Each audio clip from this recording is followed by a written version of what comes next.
Welcome back. I'm Natalie Nidham, your host. Think healing is just about rest and time? Wrong. In this 1-hour interview with Dr. John Lieurance, founder of the Advanced Rejuvenation Center and a world leader in regenerative protocols, he shares the therapies that saved his life and how you can use them to speed recovery and extend vitality. This episode is brought to you by STEM Regen, Mitolux Sunlamp, and Timeline, all with special offers just for you. See the show notes below for details. Enjoy the show. Dr. John Lieurance, welcome to the show. It is such a pleasure to have you on the other side of the mic today, sir. Oh, Nat, it's so good to be here with you. I think we'd planned this recording a while ago on the other side, we'll call it. And I got a message saying, Dr. John's not going to make the recording. There's been an event, and hence began a crazy journey over the last 7 months. So for the people listening to this podcast, Dr. John is actually, this is your second or third time on the podcast. I think we're going to start off with, if you don't follow Dr. John Lieurance, you're going to want to do that because number one, quite apart from anything else, he has one of the most spectacular accounts on Instagram, just the information that you share on the topics that you share. But especially now, this journey that you've been on, or I guess we'll call it a journey that you've been on over the last 7 months is unique to say the least. I mean, we talked about this before to invite you to really share with the audience. And if you guys have been following Dr. John Lieurance, you know that he's been through some pretty crazy stuff over the last while. Yeah. Well, I haven't shared the hard truth about what's been going on. Kept it pretty much out of my social media because I just wanted to focus on my own healing journey. And I knew I was going to be sharing it at some point once I got my feet grounded and got to a point where I felt like I was ready. And we both were in Austin together, and I spoke at the Optimal Health Summit and shared my story for the first time. And then literally this morning, we were just talking before we pressed record. I shared a snip from my talk where I talk about my journey a little bit. And so a lot of people are just hearing it for the first time. But, you and some other close friends and family were very aware of what was going on. And it was really very eye-opening for me to go through that experience in so many different ways. Just the fragility of this life and how things can just be totally different in just the snap of your fingers. And I found myself just pretty much just one day I'm healthy and I'm running around, I'm on my boat and going to the beach. And then the next thing I know, I'm laying in ICU and I had just had a visit with a surgeon that told me that I'm going to need my leg amputated to my hip. And that I would need to probably be on dialysis the rest of my life. And on top of that, I'm watching Hurricane Milton approach my little Siesta Key. Like we're in the eye. Like we didn't know that we were going to hit the eye of that storm, but literally the front band of the eye of that hurricane hit Siesta Key, but then it wobbled. And it just skipped over both Siesta Key as well as my clinic. But for a good time, I was thinking I was just going to lose it all, not just my house, my clinic, but, my leg and a lot of other, honestly, I didn't know I was going to survive and even live through the process. Yeah. And, at that moment, I remember stepping outside of myself and realizing that it was a unique moment in my life that most people probably never get the chance to experience, looking at the potential loss of so much. And I do remember like, cause I've done a lot of spiritual work leading up into this, and thank God I have, but I was feeling like I wanted to just really fully feel this experience. And I knew in my heart of hearts that something good was going to come of it and that I was going to get through it somehow, some way. But that was a really defining moment. And I was being watched over because obviously my house, we got a lot of damage, right? We're still working on repairs of that, just in the island in general. But even just a few miles away was decimated, right? So like something caused that hurricane to just barely wobble. And hop I just over. think there's a lot of prayer. I can only imagine. It is jaw dropping in a sense, and I guess it's so much coming at you at once. You have two options. You curl up into a little ball and hide under your hospital bed, in your case, or you somehow, I don't know, you rise up to it, you rise above it. I don't know how much warrior is in there and how much really it's more of a spirituality, almost like a surrender, and yet like an acceptance in some ways. And yet, I guess it's what you said. It's knowing that you are going to get through this one way or the other. Yeah, there's a trust. There's an inner trust. It's like it's so many aspects, even with working with patients here in the clinic. Oftentimes people come in and there's such a strong aversion to feeling some of the discomforts that happen in the physical body, and people want to get away from it. They come to me because they want to get out of pain, or they want to be relieved of some sort of disease pattern in their body. And oftentimes, as you know, I do some really unique cranial release that also releases this deep connective tissue. And I'm a believer that the issues are in the tissues, and we store information in our connective tissues, right? I think about connective tissues kind of like fiber optic cables, and all of the acupuncture meridians actually follow these very specific channels that correlate to where our fascial lines are. And these are highways within our body that carry information. The fascia is like the forgotten organ. That's a good way of putting it. Yeah. And so oftentimes when someone might be getting body work or they get this cranial release, which is the dura mater, it's the area that around the brain and spinal cord, it's that fascial system, that they'll have this like emotional release. And at that point, the people have two choices. They're either going to allow and have that trust and that inner knowing that everything's going to be okay in the face of these emotions that are coming up, or it's like their fingers touching a hot stove. They're going to pull away and say no, right? Yeah. And so when you're talking about things like, mental, emotional, spiritual, these aren't things that can injure you typically, right? Like we do want to not touch a hot plate, right? But when fear comes up, I would offer that we want to feel that fully and keep our breath going. Are you enjoying this episode? Amazing. I put together a gift for you. If you go to natnidham.com/free, you will get my 3 free habits for longevity and health span that you can practice every single day for the next 30 days. Now, it's not 3 habits every day. It's 3 habits you will execute for 30 days. So just one-shot deal. So that's natnidham.com/free. Now let's get back to that episode. This idea that when people see me with the prosthetic leg, so that was a spoiler alert. Yeah. So the fast forward is we'll do the fast forward, and then we'll go back and fill in some of the gaps. So yeah. The good news is there's no dialysis. Right. Is there? You're right. And I didn't lose my leg at the hip, but I did wind up losing, after 15 surgeries, I did wind up losing my leg, my leg below the knee. It was a below the knee amputation. That actually happened just a little over 6 weeks ago. Yeah.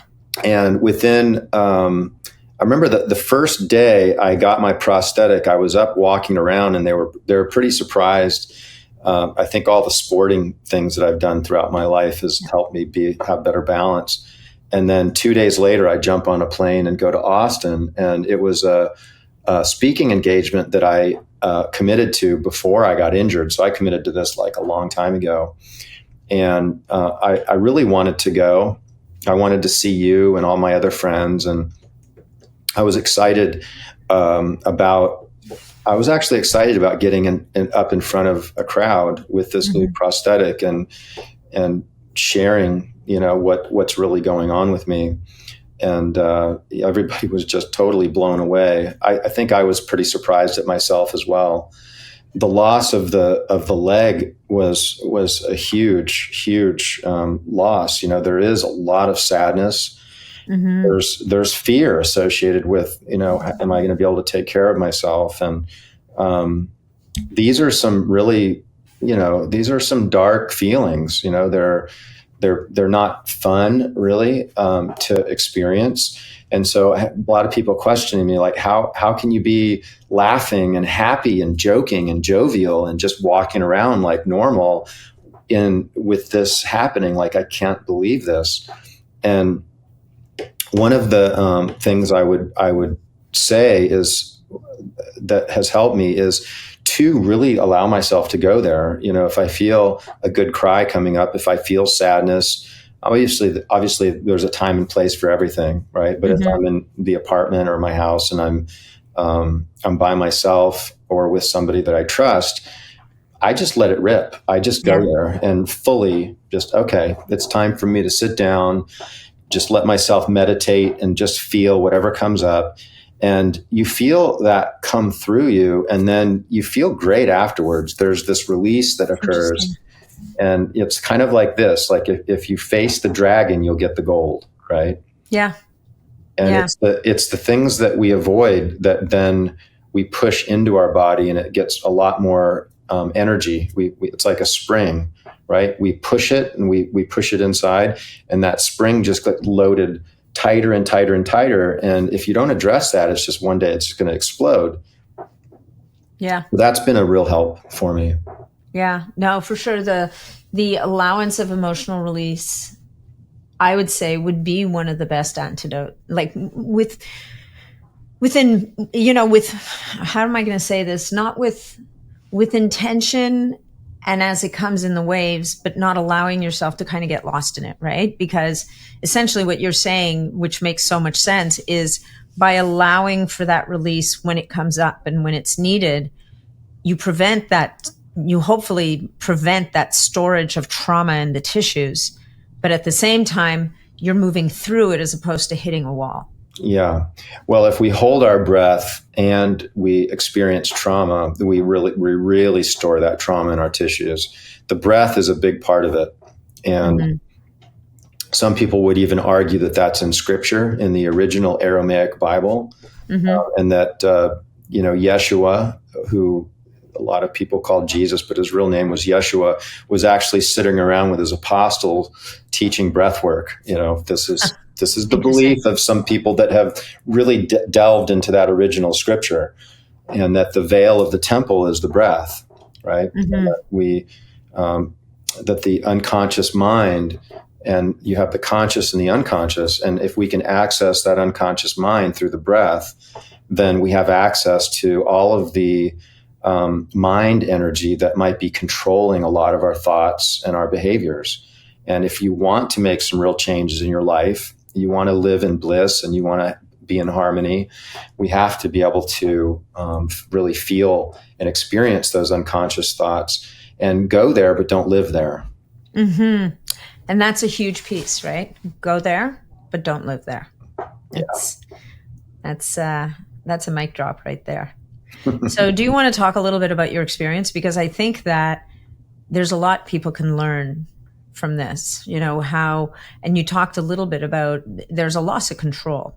Now because of your spirituality and the spiritual work you've done, probably had less of that than most people, but there's still a piece where this is happening whether I wanted to or not. And now I'm going to have to decide how this is going to happen. Right. Yeah. By getting on that horse, it's kind of saying, okay, even though it's ultimately a loss of control, there's still access to some within that process. And we were just talking off mic about the experience of being in a hospital. Never mind being in a hospital while there's some massive hurricane bearing down on where you are. Like just to spice things up a little bit, the universe said, He's so tough. Like we're gonna have to make this extra spicy for this dude to really get him in there. Yeah, to really get the lesson. Yeah, the lesson for me is slow down, slow the heck down, and be more patient with yourself and with others, and with my body physically.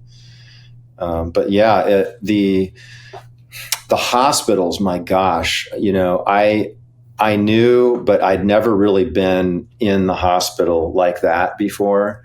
And I didn't realize how incredibly unhealthy that environment is. So everything from light pollution, right? So, the lights were bright at night. There's a lot of sounds. I mean, you've got this beeping sound, and your blood pressure cuff, you're hooked up to a blood pressure cuff when you're in ICU. And I think it was every 10 or 15 minutes, you'd get your blood pressure taken. It inflates? And it was really constricted. I mean, my hand turned blue, right? Oh my God. Well, you're about to lose your leg, but let's see what we can do about your arm. Yeah, right. And the conversations I had with the food, oh my gosh, the food was incredible. I took a picture of my first meal. It was like a sugary cereal and a muffin, a sugary muffin, and milk and like a fruit juice, right? So it was like that.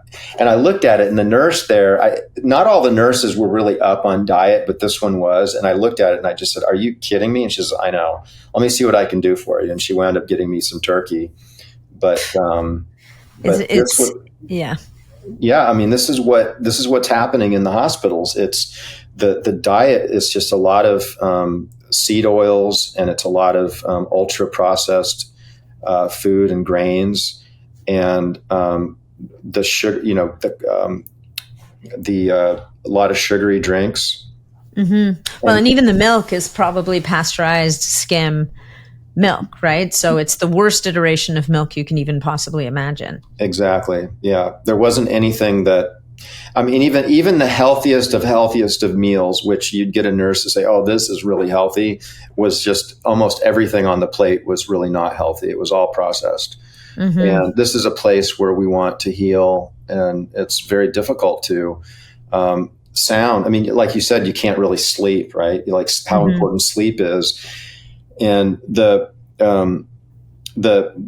overwhelming, everything's pharmaceutical. Like everything is symptom based, it's pharmaceutical based, everything's siloed and segmented into different systems. There's no appreciation in the majesty of the entire body as a whole and how everything works together. And it was a master class in complete medical stupidness. There were a lot of things that saved my life, like dialysis. I was going to say, like, on the one hand, you're here to tell us about it. On the other hand, it could be so different and so much better. Yes. I'm very appreciative of the technologies that were able to save my life. And then after that, I really wanted to get hyperbaric oxygen, and they denied that to me. And to this day, I wonder if I would have been able to save my leg with that. And I still don't fully understand why they were so intent on that not happening. Do you think it had to do with the compartment syndrome, maybe? Well, if you look up compartment syndrome, it's an indication for hyperbaric. It's an indication for hyperbaric. Yeah. Yeah. No, I remember that moment, the frustration, honestly, for every single person who was in the loop on what was happening with you. I think our minds were all blown, because I believe at one point your doctor or a doctor basically forbade it. Like he forbid it. He wouldn't allow you to move, almost wouldn't allow you to change facilities to get access to it. Well, he also never has watched a movie, which I thought was strange. I had a conversation with him. He's never watched a movie. And I asked him, what do you think about laser or photobiomodulation or something like that? And he said, "What's that?" And I said, no clue. I tried to explain it. He says, "Well, if it was something that really worked, I would have heard about it," like very arrogantly. And but this was the surgeon. Everybody had to follow this guy's And so I think he wrote in the notes that he was worried about that being dangerous for me or something, which was not, he should not have put that in the notes at all. That's what that became a problem. Yeah. Well, I think that's where we see this chasm between cellular medicine and regenerative medicine, which are the spaces that you occupy, and true conventional, I learned it in med school, therefore it must be true. And if I didn't learn it in med school, then it's not worth my time, right? Conventional medicine. And the good news is I think that there's an increasing number of physicians that are starting to build bridges across the chasm, or at least gaining curiosity about what's on the other side, because it's so clearly, like, even if they didn't adopt all the things, right? Even if they didn't buy all the extreme pieces of regenerative medicine and all the stuff that we talk about, there's so much foundational, like keeping the cell, keeping the mitochondria charged and healthy. What is going to get in the way of that? I mean, they would have learned in med school that if mitochondria is dysfunctional, then nothing good can happen in the body. You would think so. Well, have you ever heard of the Flexner report? No. So in 1910, Abraham Flexner was hired by Dale Carnegie and Rockefeller. And his job was to go and investigate all of the schools, right? And I think there was like 155 medical schools. And he was very biased against anything natural medicine to begin with, right? Was that when the homeopathic colleges basically got shut down? Right. So then they created this huge fund that they were going to then allow these schools to have this extra fund through their foundation. And it wound up, the Flexner report came out, which basically just trashed anything natural medicine and trashed all these schools. And so he went in front of Congress. They made some policy changes and they had a good argument, because their argument was that there's no consistency in a lot of the medical care. It was really the Wild West back then, and that there wasn't nothing was based on any type of science, or they had no way to prove that if this was done, then this will happen, and blah, blah, blah. And so they made some policy changes in the government, and it went from 155 schools to like 33 schools, I believe it is. And those were the only schools that were going to get the funding, and they could only get the funding if their education was strictly pharmaceutical based. And now it's a genius business, consideration, because if you think about it, like they were starting this whole thing with pharmaceuticals, and so they were making all this money off the sales of pharmaceuticals, and then they go in and they create all these schools that are going to be their salespeople, right? Yeah. And the only caveat was there was going to be no homeopathy, herbology, electromedicine. Just nothing but just pharmaceutical based. And it's pretty much the same, like diet. Like you think about, it's like an hour of diet is what they get in medical school, right? Like hardly any. And this is all just from this culture that happened back in the early 1900s. And we're ready for a real reboot at this point. Oh, yeah. I mean, there's enough people around now that recognize, it's like anxiety and depression, right? We know that the pharmaceuticals are of limited value. They can be of some value to some people some of the time, but long-term, they're not valuable. There's enough evidence out there that says that through lifestyle and diet and any number of different interventions, even photobiomodulation with mitochondrial support, all of these things in different ways can be helpful depending on the situation in the individual. And yet you still have a system that is overwhelmingly skewed to that pill.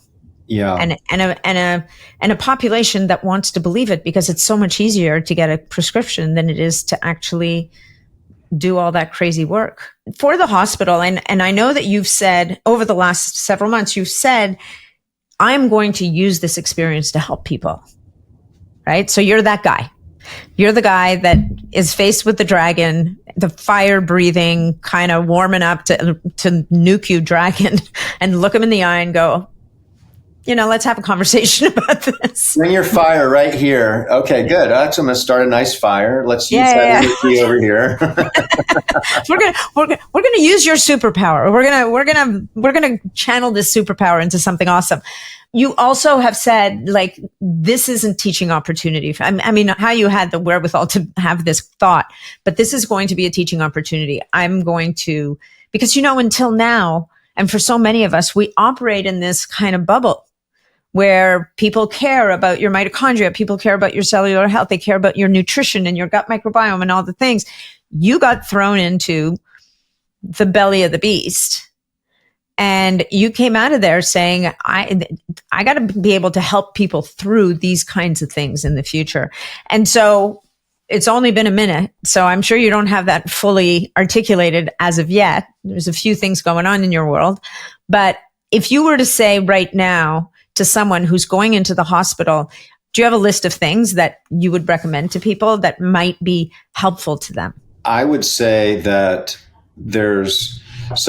I have my mom and my father, they're completely separate. My father is very allopathic. He doesn't really even want to talk about anything but, medicine. I mean, actually, he doesn't even want to talk about that. Like, I am not privy to discussing a lot of healthcare with my father because it's not the direction he wants to go with his life. Mm-hmm. And I've had to come to terms with that. My mother's the complete opposite. She's a lot more like you. She shows up, she flies in, and she's like doing stem cells. And she was recommended to get a shoulder replacement surgery, and we did stem cells on her shoulder, and she was surprised, Yeah. I was actually even a little bit surprised myself because it was that bad, right? But best surprises. These new stem cells, which I think we're going to talk about a little bit later on how we use it for the ears, but they're just that strong. But so with there is a huge population. There's probably a lot of people listening to this right now that might not really quite be getting it yet. And you have to experience it yourself, really, I think, to really fully understand the difference between, what we're trying to get across in natural medicine and what you discuss with peptides, right? And the different strategies that you discuss in your podcast are just incredible, right? And this idea that we're going to take a pill that's going to treat a symptom, right? Let's give it like a stomach, right? Let's say somebody has stomach problems, mm-hmm.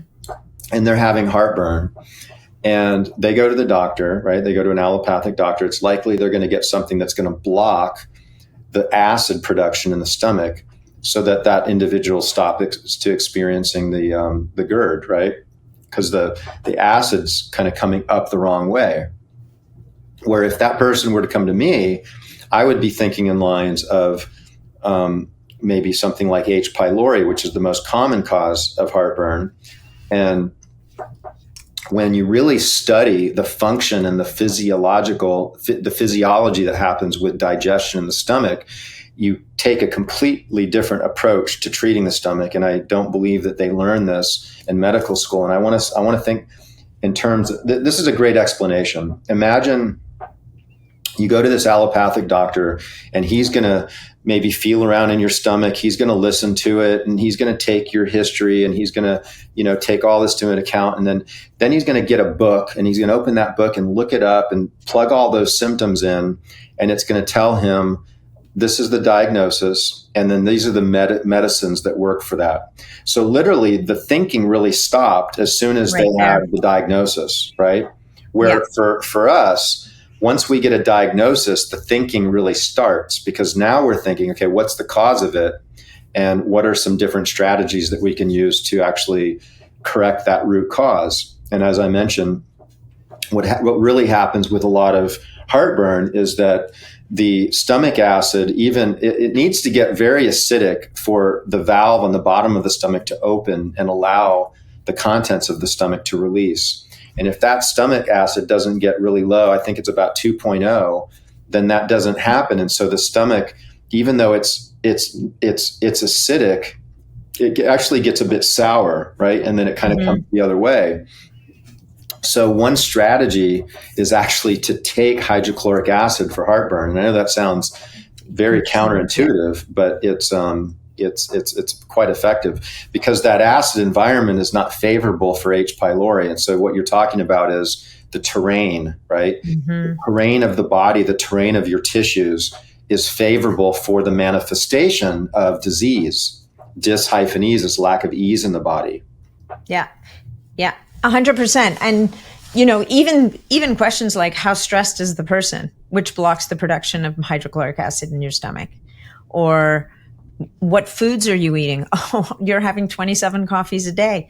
Well, that might have something to do with it. And are you drinking alcohol with your meals? Are you drinking a ton of water with your meals, which in and of itself? So there's so many other places to go. The treatment I've seen has been the PPIs, the proton pump inhibitors, and then suggesting that somebody buy a new bed so that they're on an incline at night so that the acid doesn't come up. And I actually have friends in this boat who are quite happy. And I remember once trying to suggest digestive enzymes, and I just got this look, like complete glazed look over the eyes, you know, kind of going at, you know, maybe we should look at your diet. And they're like, well, but we solved it. Like, why would I change anything? So, right. It's like painting over rust, right? Yeah, 100%. The problem's still there. And that's the problem with so many pharmaceuticals. And then oftentimes there's going to be a side effect because if you're not so what does acid do in the stomach? It ionizes our minerals, and it also allows us to absorb protein, right?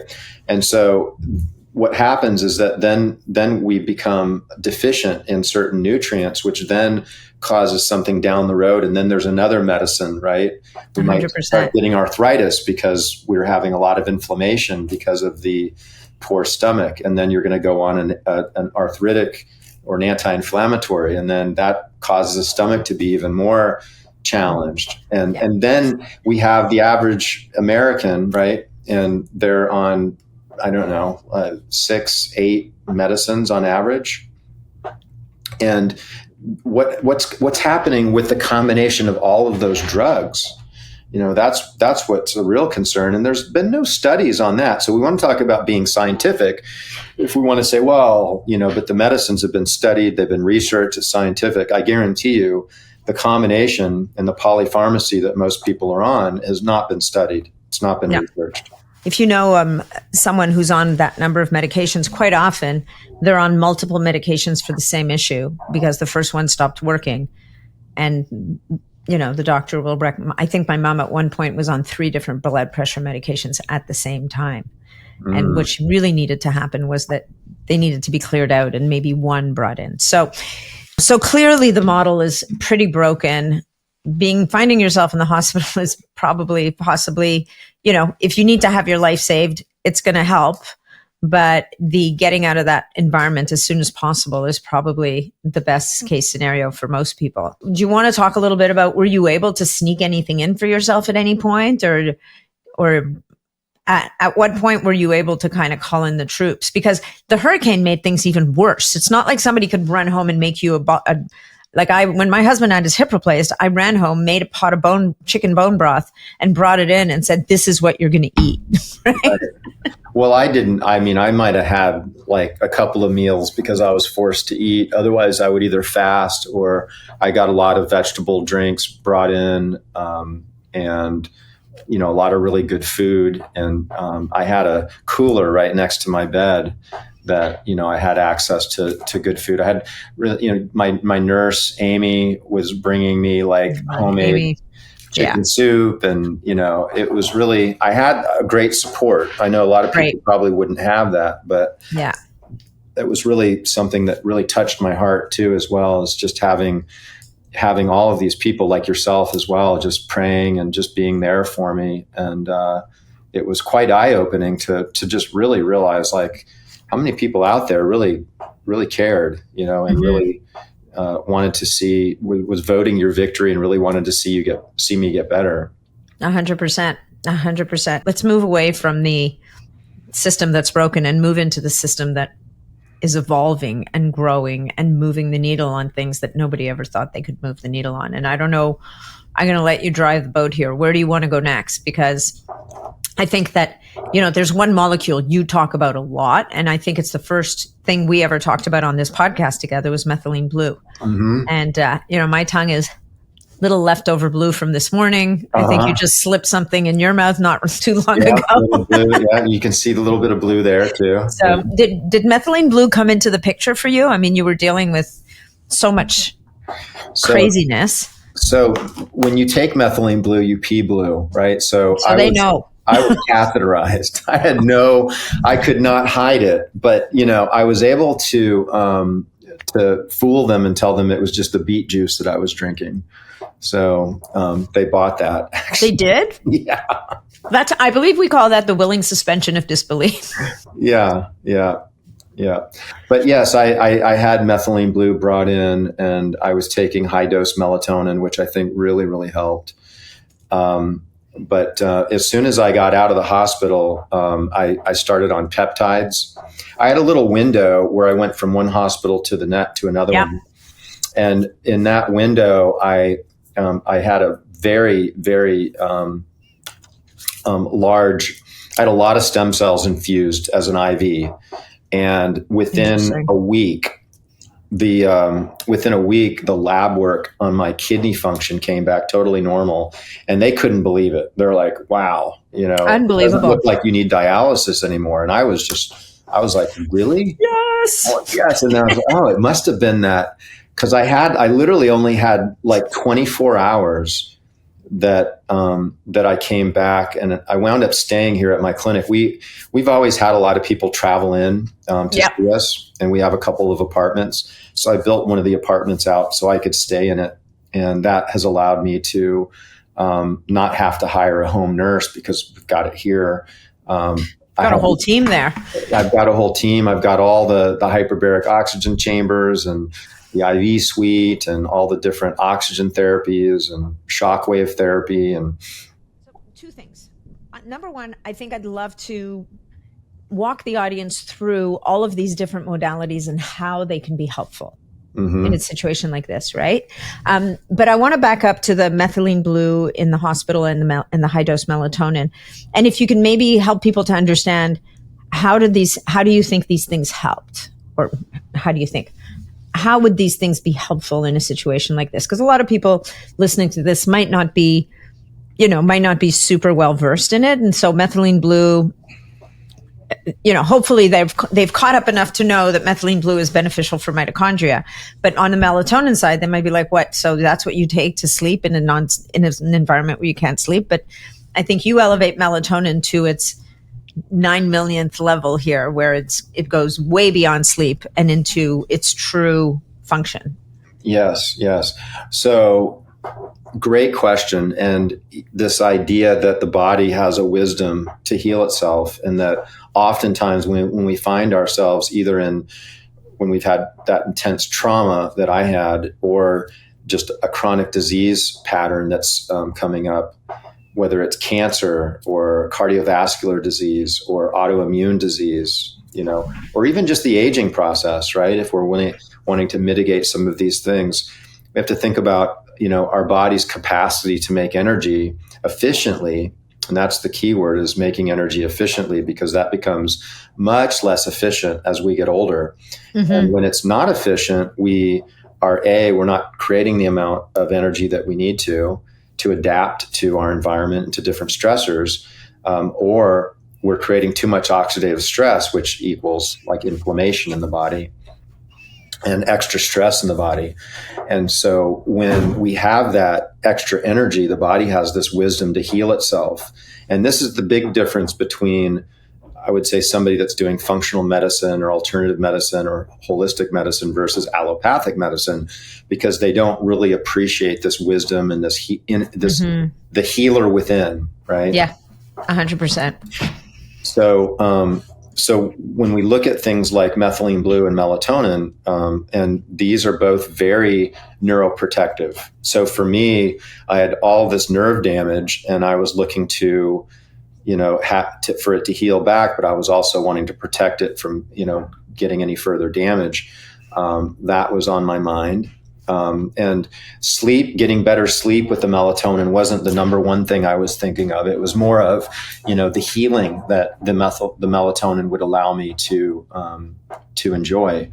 And the way that works is that as we get older, melatonin drops off significantly after the age of 40.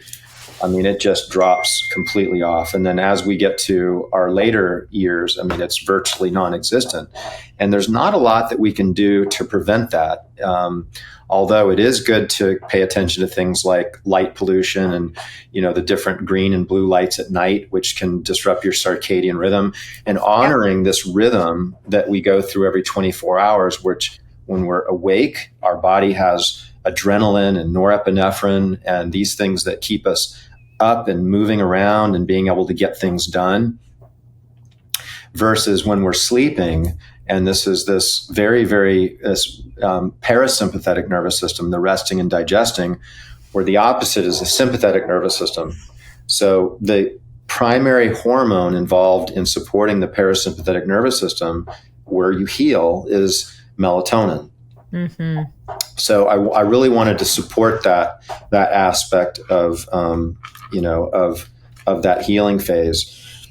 And the other thing melatonin does is it also protects the cell and keeps it when you have a lot of stress. What happens is the cell can only take so much stress before it shuts down, and you have something called the cell danger response. Yeah. And that's when the energy is switched out of the mitochondria, and it's only about 10% as effective.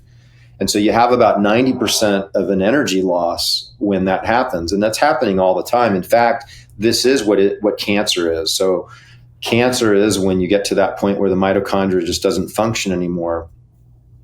And in essence, cancer is a mitochondrial problem. And melatonin actually reverses that, and it brings the energy back into the cell. It allows the energy to continue to be fairly robust in light of stressful situations. And that's why they've done a lot of studies with various types of microbes, different types of infections. And they found that with the addition of melatonin supplementation, that the survival rate is just completely off the chart compared to, I think there's one encephalitis virus that is very, very lethal. And they did an animal study where they saw it was 90-something% lethal. And with melatonin, it went all the way down to like 12%. Wow. The survivability just went off the chart. And so even when COVID first started, they were starting to advocate melatonin. And then everything kind of got squashed because legally they couldn't keep the emergency use authorization intact with vaccines if there was something that would be. There was an alternative. Yeah. Right. And so with the melatonin in these situations, just to clarify for the audience, we're not talking about the 0.5 milligrams that you might take before bedtime or the 1 milligram or 2. We're talking about fairly hefty doses that are taken during the day. And I have a good friend that follows a lot of your melatonin protocols. And what she said to me is, dude, if you're going to take 60 milligrams or 100 milligrams or whatever it is of melatonin, you're going to do it in the morning, and you're going to make sure you get out into that light to counter the other effects. But she was telling me that and you've said, I think we even talked about this in the last episode, that at those doses, melatonin, it's almost like it takes off that cloak of sleep and it puts on a new superhero cloak and now there's a whole new suite of function that happens.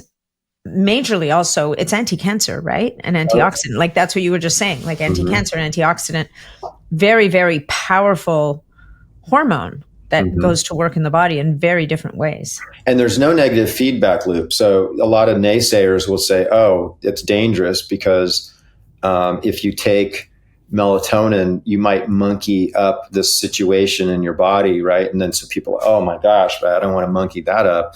But the truth of the matter is that they've done more studies on melatonin probably than any other molecule in history.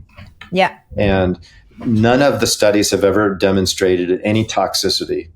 So we don't need to worry about, and that it's dose dependent, where the dosage in one of the studies they were looking for toxicity would be like taking 150,000 milligrams.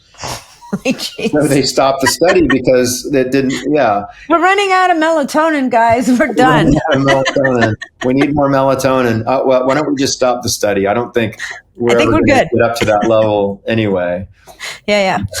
So methylene blue to bring energy to the cell, really, like just to take care of that. Did you have access to a red light? Were they able to sneak you a little red mini panel that you could? I did. Yeah. So you had your very powerful beet supplement, aka methylene blue, and then the melatonin. Yeah. And Amy's chicken soup, which blue. I mean, in and of itself. And Amy's chicken soup, Nurse Amy's chicken soup, which will heal anybody of anything at any time, I'm sure. Yeah. But would those be the two? So the methylene blue, the melatonin, and the red light. So now you've kind of got a triad there that is really it's simple in many ways, but it's foundational. Yes, and the red light is the sun, right? So we have access to that by just going out into the sun, and it's this idea that we're light beings. I used to hear that by people that are spiritual, like, a little woo. It's like, oh, well, okay, we're light, sure, but we really are. And photons are packets of energy that are within sunlight and within a lot of the different devices like the red lights and so forth. And our body has the ability to utilize those because we're built with a protein complex within each mitochondria called cytochrome C. Yep. Cyto meaning cell and chrome meaning light. And so this feeds into that electron transport chain, and it allows you to actually make more energy. And again, when we have that quality supply of energy, then the body can adapt to a lot of the stressors and a lot of the diseases. So if you're looking to heal from something, like for me, I was looking at saving my life, and I was looking at saving my leg, and getting off of dialysis. And the kidneys, let's not forget those little guys.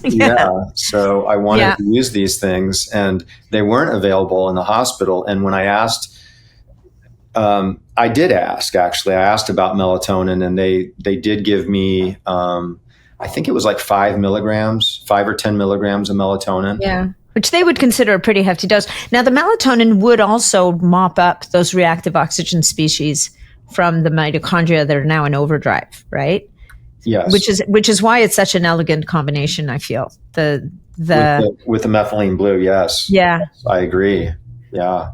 Yeah. They work on the mitochondria differently. The methylene blue lubricates this electron transport chain and allows you to utilize more photons, where the melatonin keeps things kind of calm and keeps things working nice and smooth. Yeah. So those two together are really powerful. Right. And then with the red light. Okay. So we have that. So we had that little super stack in the hospital, the methylene blue, the melatonin, and the red light. Then you kind of escape for a 24-hour period. You head straight for the clinic. And that's where the stem cells came in, right? So this is our perfect little segue into stem cell land, because stem cells it's like an exploding area in regenerative medicine, and people think of them for all kinds of stuff, but there's also there's a lot of different types of stem cells out there.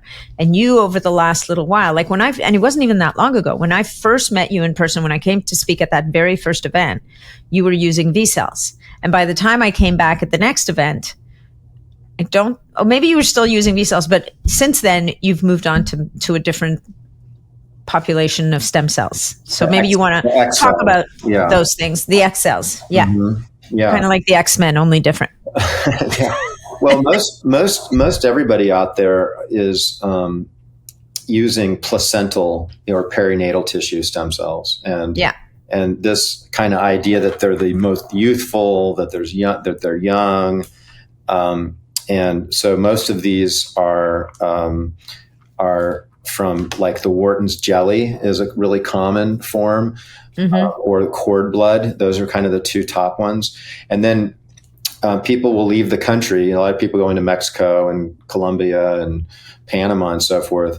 And what they're able to do outside of the country is culture expand the stem cells, which means that they'll take one very specific stem cell and then they'll turn it into like millions and millions of them and then use those therapeutically. And I was on board with that at one point. We've been involved in stem cell therapy for about 25 years. So I've seen a lot of things come and go. And in the beginning, we would take bone marrow from patients and we would take and do a mini liposuction and take adipose tissue. And we were using those two reservoirs of stem cells from patient's own body. And we would see incredible results. So when we made the switch to using some of these perinatal tissues, I just didn't see the results. I saw people maybe getting some short-term anti-inflammatory effects, but I wasn't seeing that thick cartilage growth that I had seen with the other cases. So we kind of switched back to using the bone marrow primarily because the FDA then said that we couldn't use the adipose tissue because we would have to take that adipose tissue into our lab and we would have to dissolve the fat, leaving this collection of about 120 different types of stem cells they call the stromal vascular fraction. Wow. So that's all the stem cells. And 1 out of every 100 cells in adipose tissue is a stem cell. So it's the most rich reservoir of stem cells in our body. They're made in a bone marrow, but then they're stored in our fat primarily around the abdomen. So I knew these were really the holy grail, but I didn't really understand why until I was introduced to a company that was taking mostly donated adipose tissue from women, mostly women in their young 20s. And they had a process. They were really ultra purifying them and doing extensive testing so that I knew that there was no disease transmission and there was no potential for spike protein transfer because it's the endothelial cells that carry the spike protein. And by the way, you can't get rid of those in perinatal tissue, but you can with this process because the perinatal stem cells are so fragile and they only last like an hour. And this is in the research. Like, don't trust me. Go and do. Yeah, no, this is in the literature. Yeah. They last an hour, if that. So most of the time, by the time they make it to the clinic, they're really lucky that there's any even alive, right? Mm-hmm. So then I started to really research like what types of stem cells are in fat and why do they work so well? And I found out about these stem cells called MUSE stem cells, MUSE, and that stands for multi-generational endurance stem cells.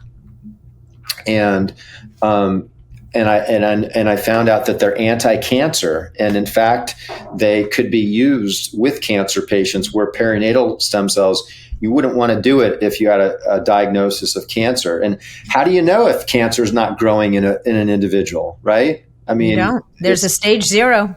Yeah. So I that gave me a lot of confidence, and then I also they differentiate fantastic.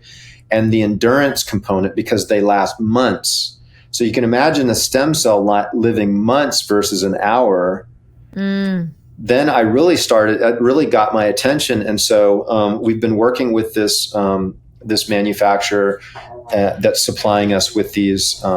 Basically, it's an off-the-shelf SVF, which is basically taking all of that goodness from those young, youthful adipose tissue, and we can just pull it right out of the freezer. But we can also have an individual come in and do a mini lipo, do a procedure there that day, and then send it in, and we can get about 200 doses from a patient's own fat.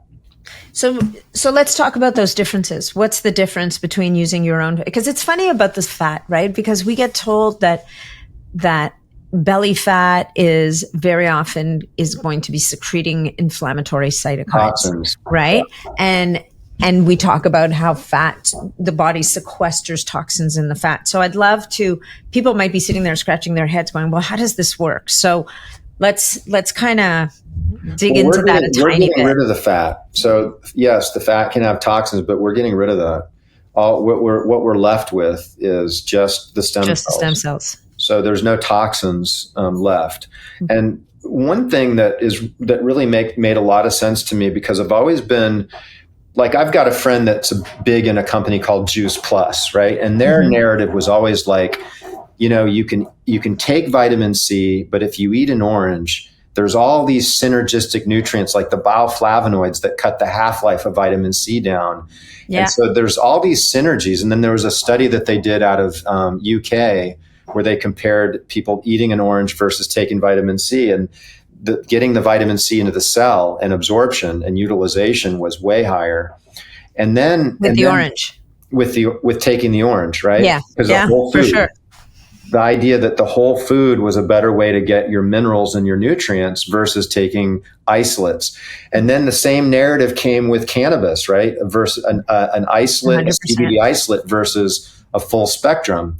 And so I took that same mind thought into stem cell therapy. But then I went in and I looked at adipose-derived stem cell, which is the primary mesenchymal stem cell in fat.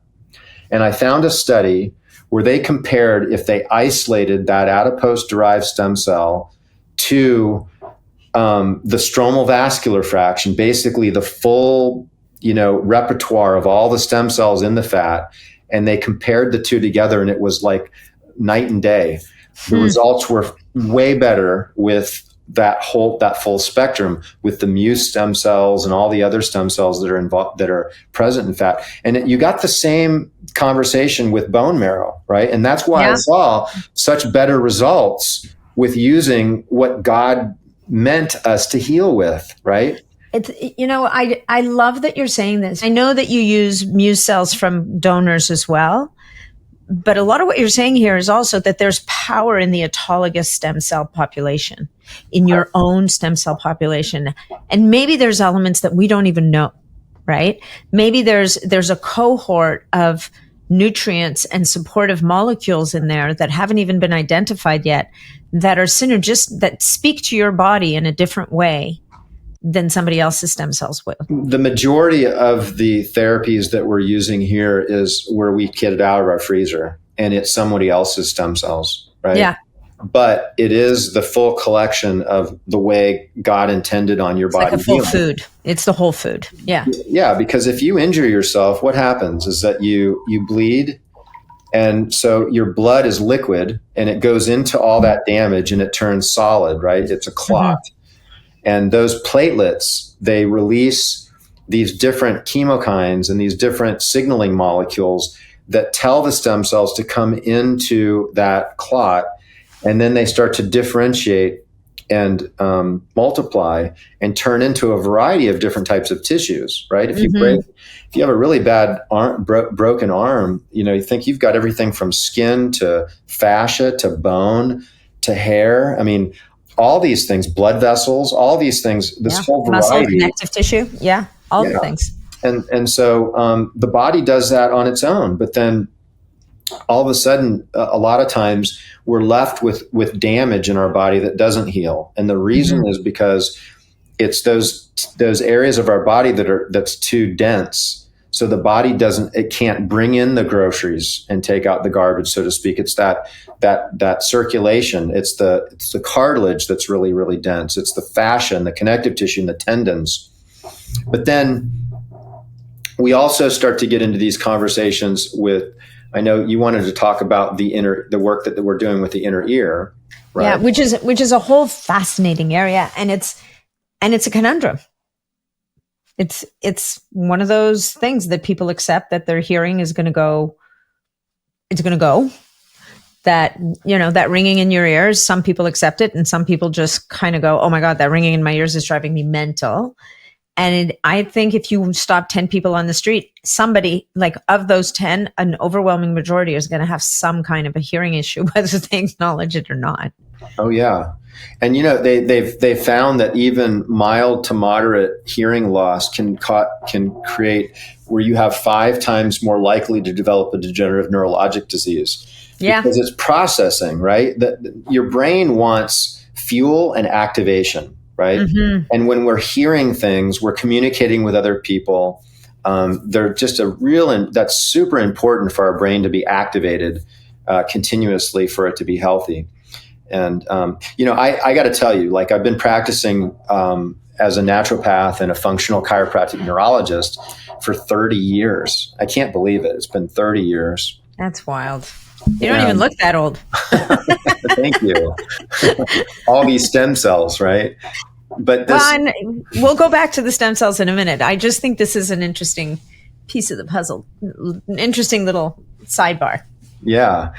So I have always used things personally, and I got really sick. I think you've got a personal healing journey that's similar as well, with Lyme and mold illness, and it was another time in my life that it was more of a chronic, insidious, slow process, but I also found myself thinking I was dying, and I didn't know what was wrong with me.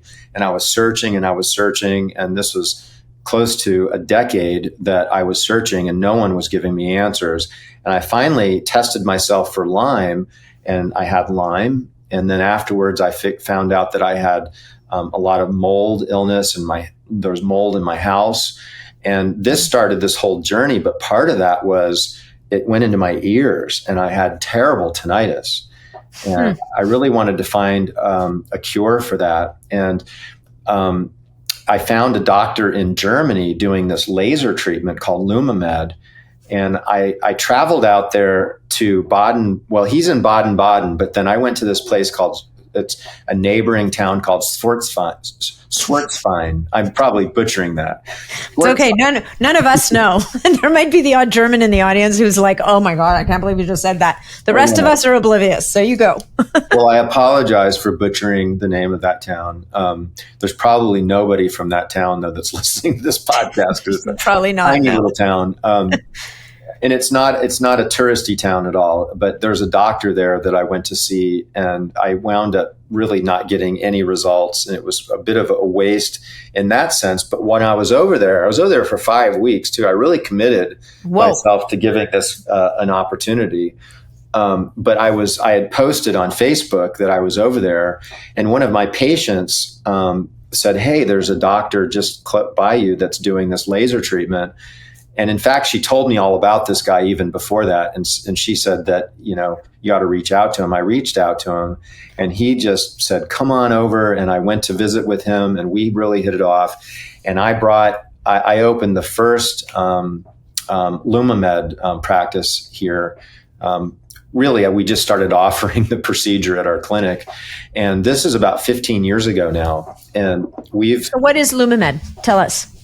So basically, he and his father started using laser therapy to heal the inner ear, and they've been using it to treat tinnitus and hearing loss, and also vestibular disorders. Mm-hmm. And so these are things that I see quite a bit in my practice as a functional chiropractic neurologist as well. And I was getting results in a lot of ways, but the tinnitus and the hearing loss, not so much. So the idea to add this on to what I was already doing was really exciting.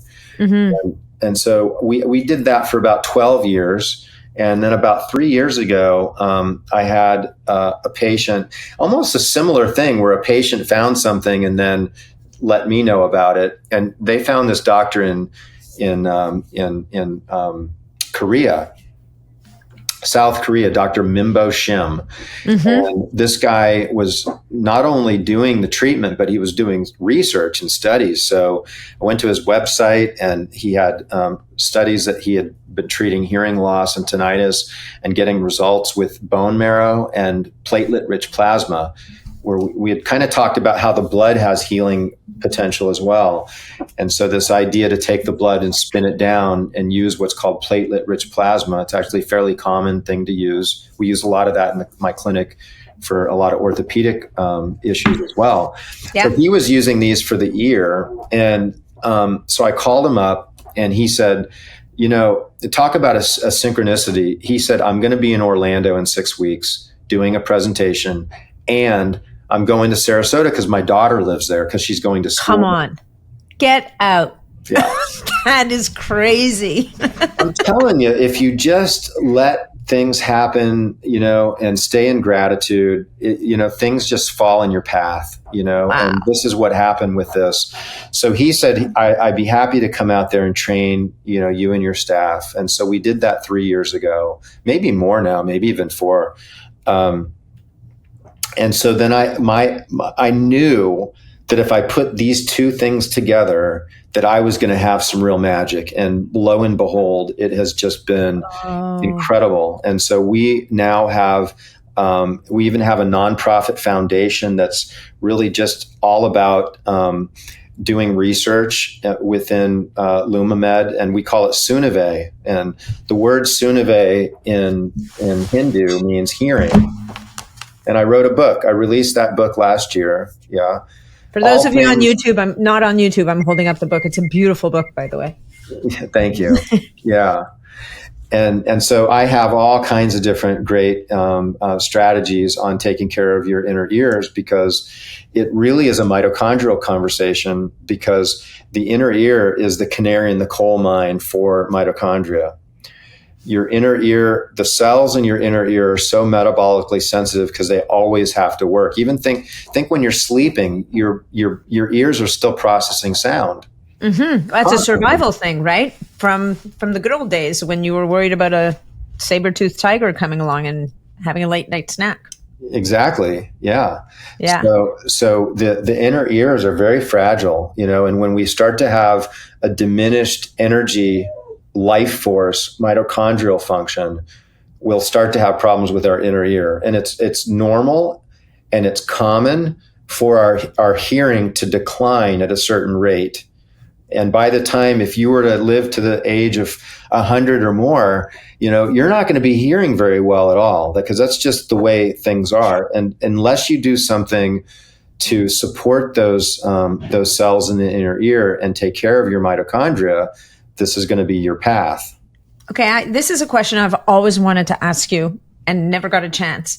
So when you're applying PRP, or like the red light, I get it. Like the light therapy, I get that. But when you're applying PRP or bone marrow stem cells to the inner ear, what isn't the eardrum in the way? How do you do that? Yeah.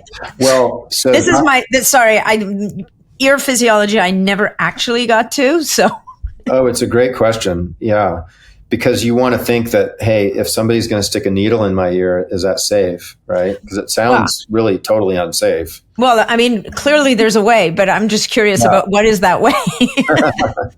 Well, Dr. Shim invented something called the Shim Spot, which is a device that allows us to accurately inject into the ear. So with that device and proper training, we were able to really get very, very well-versed to safely inject the inner ear. And so then after he trained us, we started using his method exactly the way he taught us. And then I started to think about things like you talk about, like peptides. Like what if we added peptides in there, right? Like MOTC or something, like the mitochondrial peptides or the repair peptides? Well, I think MOTC might be good, but that's going to be more of a temporary mitochondrial boost. I'm thinking more of things that are going to help repair and support the stem cells, right? Okay. And so I'm thinking GHK, I'm thinking BPC, I'm thinking thymosin beta. Yeah, so more of the fixers. Yeah. Yeah, the repair. Yeah, that makes sense. And initially, I started to think about perinatal exosomes, right? And so I know people, this is a lot of, I know it's like you're drinking out of a fire hose here, guys. You're listening to all these things and we're going all over the place. But so if we back up and we start to think about stem cells, a piece of this puzzle that's really interesting to consider is that stem cells secrete something, and that something is what your body uses to heal itself. Okay. Yep. So if you get a stem cell from someone else, it's that cell is not going to go into your body and start growing and differentiating. That stem cell is going to be attracted to a damaged area, and it's going to release these little vesicles called exosomes. And these exosomes then open up and shower your existing cells and tissues to go into a youthful repair phase. Okay.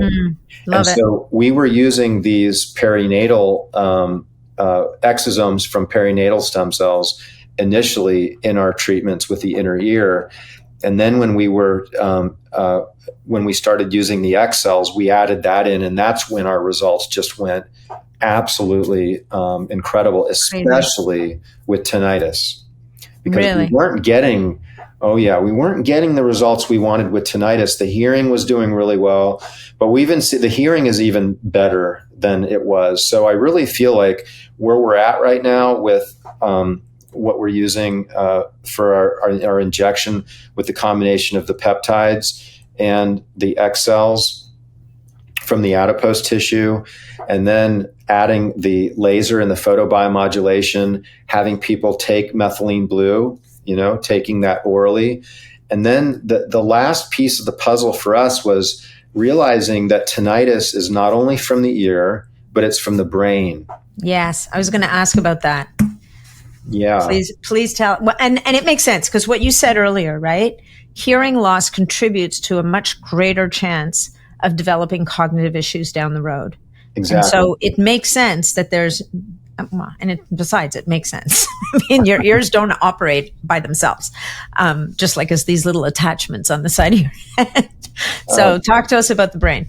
Yeah. So the hearing and the inner ear are very integrated into the brain. And you had mentioned about, these primitive responses in the saber-toothed tiger, and this idea, we hear a noise, we need to be able to direct our attention and act, based on a noise. And so this is all mediated through an area in the brain called the blue spot, or in Latin, they call it the locus coeruleus. And we did a podcast on this. I'm sure you'll put that in the show notes if people want to dive into that a little bit more. Mm-hmm. But the dorsal cochlear nerve goes down into that area, but there's also an area in your brainstem that has a tonotopic map. So there's literally like a grid with all the different sounds, the frequencies from high frequency to low frequency. And oftentimes it's more commonly our high frequency sounds that we start having a problem with because they're on the most outer part of the cochlea.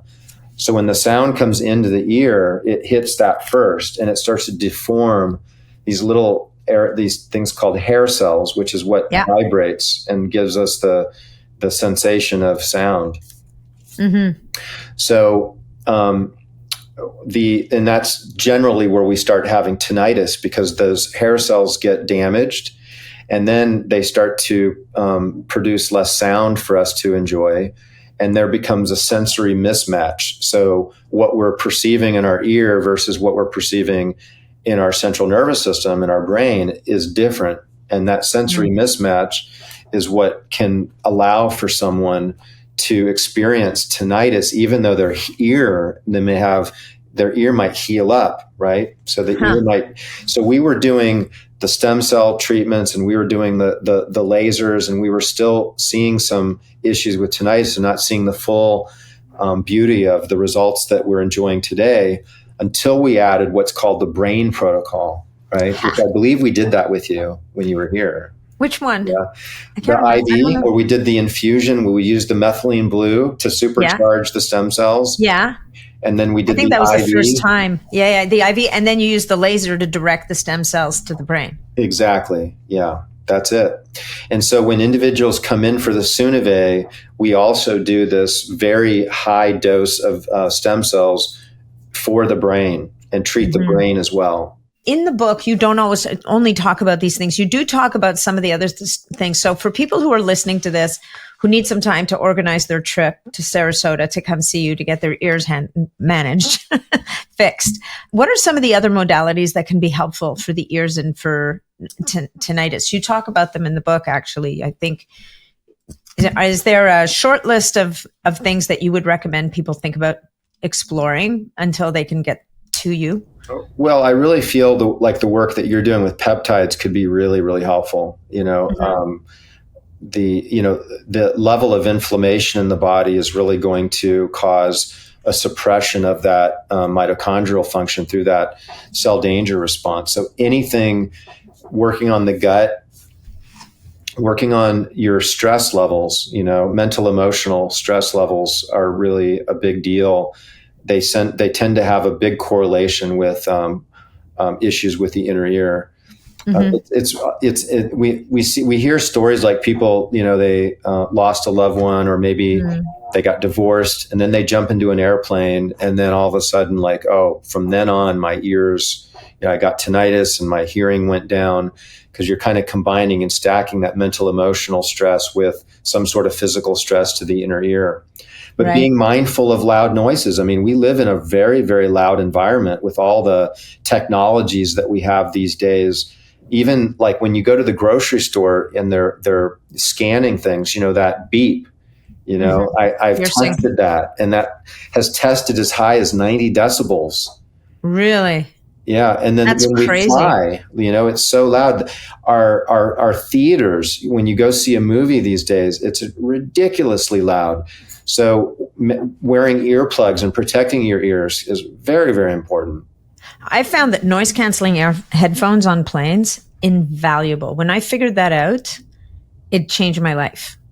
Well, I don't know that that's the best way to go either, because the way that that's working is it's producing a sound that's Is that what it does? How it dampens it? Yes. It makes such a difference to my nervous system, because if I just move it away, you don't realize, and you just said it, you do not realize how loud it is in a plane until you can cancel out that noise. Yeah. So we don't really know, like, if the net gain or there's a net protection to the inner ear, because the way that technology works, you're not getting rid of the sound. That sound is just still creating another sound. Mm-hmm. Yeah. That sucks. What are your thoughts on the wireless earbuds?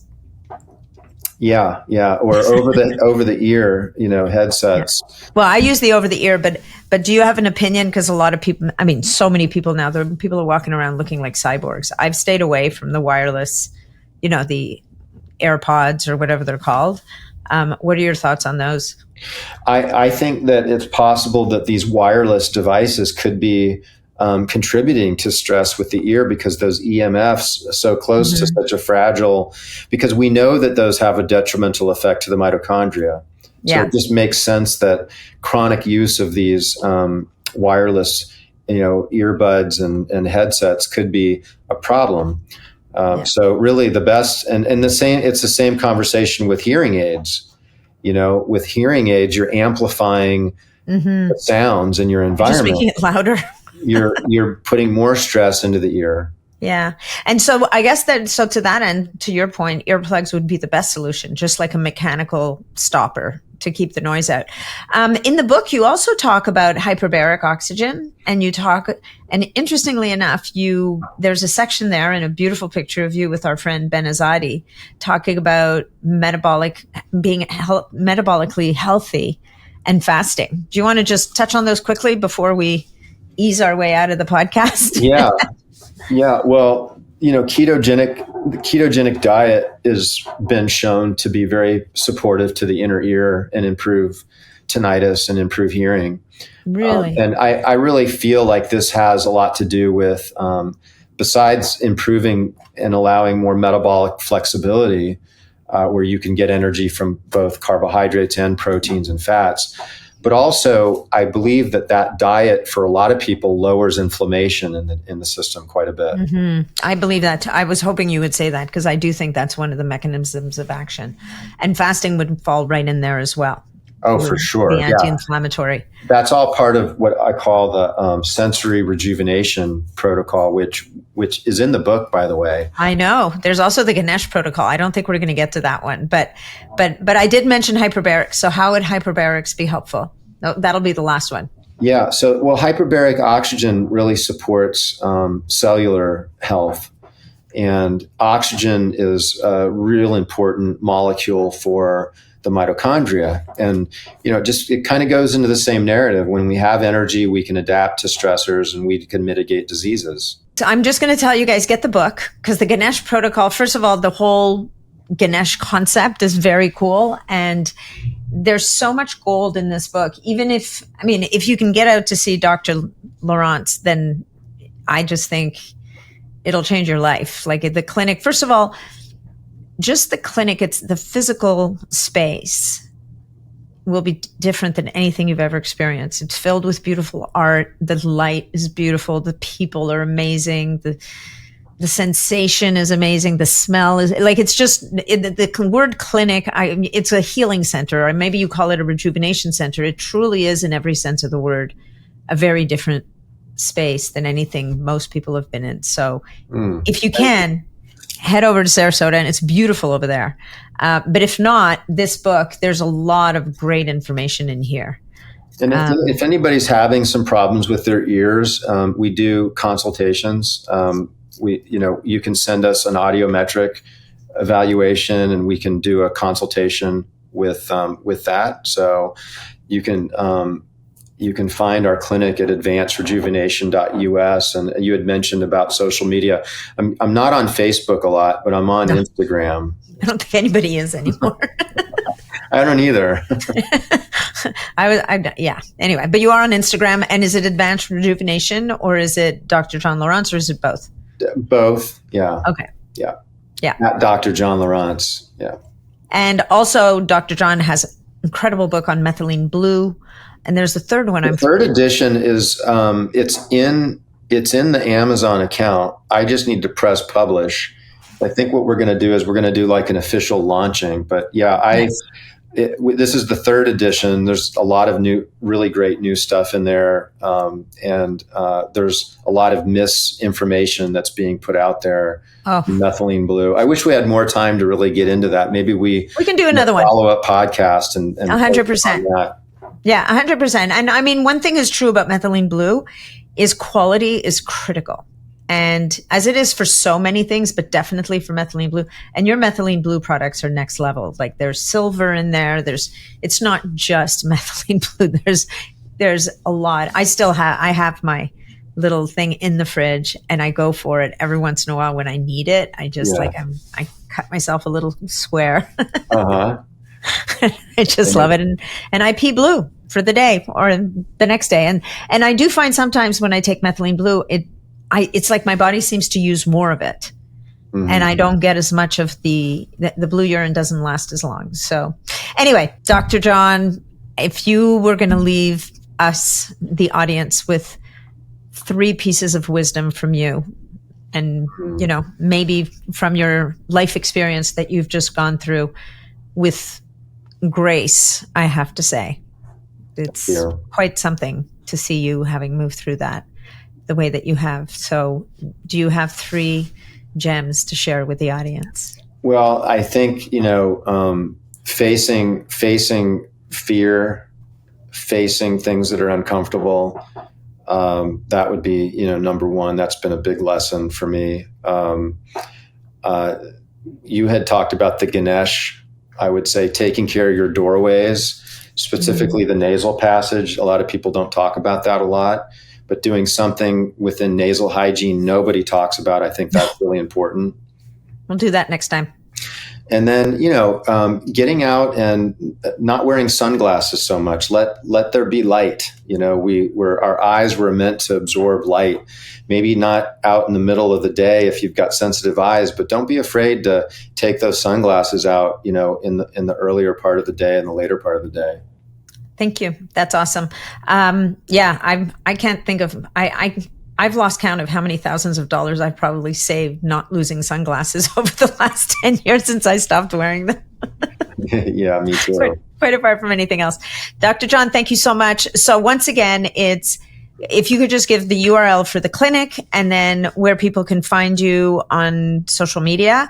And then I know we'll put it in the show notes. We have a code for people to use if they'd like to join the Mitozen Club. The Mitozen Club is how you get access to some of these next level supplements and formulations that Dr. John has created. We'll put that into the show notes.